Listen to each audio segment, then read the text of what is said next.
തൊണ്ടിമുതൽ കേസിൽ ശിക്ഷ റദ്ദാക്കണമെന്ന ആന്റണി രാജുവിന്റെ അപ്പീലിൽ ഹൈക്കോടതി ഇന്ന് വിധി പറയും. കേസിൽ വാദം പൂർത്തിയായ ശേഷം വിധി പറയാൻ മാറ്റുകയായിരുന്നു. ഈ കേസിൽ ഒരു ക്രിമിനൽ സാധ്യത തെളിയിക്കാൻ കഴിയില്ലെന്നും തൊണ്ടിമുതൽ വാങ്ങിച്ച് തിരിച്ചു കൊടുത്തു എന്നുള്ളതുകൊണ്ട് കുറ്റം തെളിയിക്കാൻ സാധിക്കുമോ എന്നും കോടതി വാദത്തിനിടെ ചോദിച്ചിരുന്നു. അന്വേഷണ ഉദ്യോഗസ്ഥൻ ആവശ്യമായ കാര്യങ്ങൾ അന്വേഷിച്ചില്ല, ആര് എവിടെ വെച്ച് തിരിമറി നടത്തിയെന്ന് അറിയില്ലെന്നാണ് അന്വേഷണ ഉദ്യോഗസ്ഥൻ റിപ്പോർട്ടിൽ പറഞ്ഞതെന്നും ആന്റണി രാജുവിന് വേണ്ടി ഹാജരായ അഭിഭാഷകൻ കോടതി അറിയിച്ചു.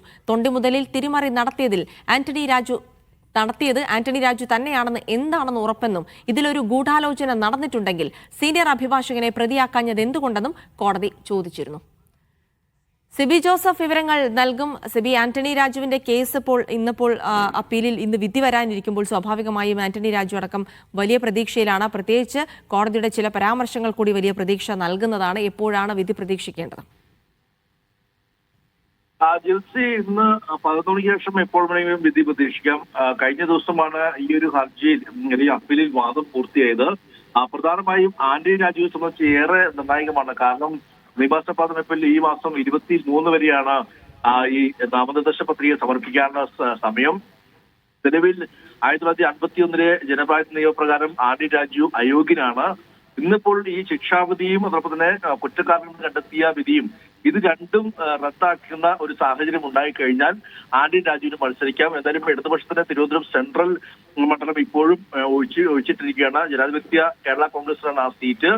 ആന്റണി രാജുവിന്റെ ശിക്ഷാവിധി അതുകൊണ്ട് തന്നെ രാഷ്ട്രീയമായി ഏറെ നിർണായകവും ആന്റണി രാജുവിന്റെ ഭാവി നിർണ്ണയിക്കുന്ന ഒരു വിധി കൂടി അല്ലെങ്കിൽ ഒരു ഉത്തരവ് കൂടിയാണ് ഇന്ന് വരാൻ പോകുന്നത്. കഴിഞ്ഞ ദിവസം ഈ നെടുമങ്ങാട് മജിസ്ട്രേറ്റ് കോടതി വിധിക്കെതിരെ 3 വർഷം തടവ് ശിക്ഷ വിധിച്ച വിധിക്കെതിരെ തിരുവനന്തപുരം സെഷൻസ് കോടതിയിൽ സമീപിച്ചെങ്കിലും സെഷൻസ് കോടതിയും ഇത് തള്ളുകയായിരുന്നു. പിന്നീടാണ് സെഷൻസ് കോടതി വിധിക്കെതിരെ അപ്പീലുമായി ഈ ഹൈക്കോടതി സിംഗിൾ ബെഞ്ചിനെ സമീപിച്ചിരിക്കുന്നത്. ഹൈക്കോടതി സിംഗിൾ ബെഞ്ച് കഴിഞ്ഞ ദിവസം വാദം നടത്തിയിരുന്നു. വാദത്തിൽ പ്രധാനമായും ആന്റണി രാജു പറഞ്ഞത്, ഒന്ന്, ഇത് രാഷ്ട്രീയമായി തന്നെ തകർക്കാനുള്ള ഗൂഢാലോചനയാണ്. മറ്റൊന്ന്, ഈ ഒരു തൊണ്ടിമുതൽ കേസിൽ താൻ കൃത്രിമം ചെയ്തു എന്നതിന് കൃത്യമായ തെളിവുകളില്ല, എങ്ങനെ എവിടെ വെച്ച് കൃത്രിമം ചെയ്തു എന്ന കാര്യത്തിൽ ഒരു കൃത്യമായ ഒരു റിപ്പോർട്ട് അന്വേഷണ ഉദ്യോഗസ്ഥന് സമർപ്പിക്കാനായില്ല എന്നുള്ളതായിരുന്നു ആന്റണി രാജുവിന്റെ പ്രധാനപ്പെട്ട വാദം. ഏതാണ്ട് അത് രീതിയിൽ തന്നെ ഹൈക്കോടതി ചില സംശയങ്ങൾ ചോദിച്ചിരുന്നു.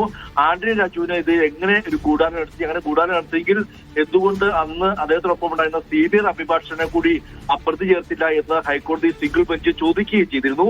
എന്നാൽ സർക്കാർ പറയുന്നത് കീഴ്ക്കോടതി കൃത്യമായി കണ്ടെത്തുകയും അദ്ദേഹത്തിന് ശിക്ഷ വിധിക്കുകയും ചെയ്തിട്ടുണ്ട്. അതുകൊണ്ട് തന്നെ അദ്ദേഹത്തിന് എതിരായ ശിക്ഷ അത് മരവിപ്പിക്കുന്ന ആവശ്യമാണ് ഈ സർക്കാർ അല്ലെങ്കിൽ ഹൈക്കോടതിയിൽ ഇത്തരത്തിൽ വാദിച്ചത്. എന്തായാലും ഇന്ന് ഈ വിധി ഏറെ നിർണായകമാണ്. 1990 കേസാണ്. ഈ കേസിലാണ് 36 വർഷത്തിന് ശേഷം നെടുമങ്ങാട് മജിസ്ട്രേറ്റ് കോടതി ഈ വർഷം ജനുവരിയിൽ വിധി പറഞ്ഞത്.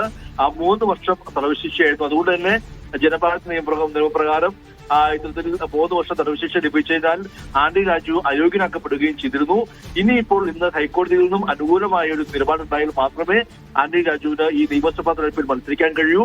അതുകൊണ്ട് തന്നെ ഈ ഒരു ഹർജിയിൽ ഈ ഒരു അപ്പീലിൽ വിധി എന്ന് പറയുന്നത് ഏറെ നിർണായകമാണ്.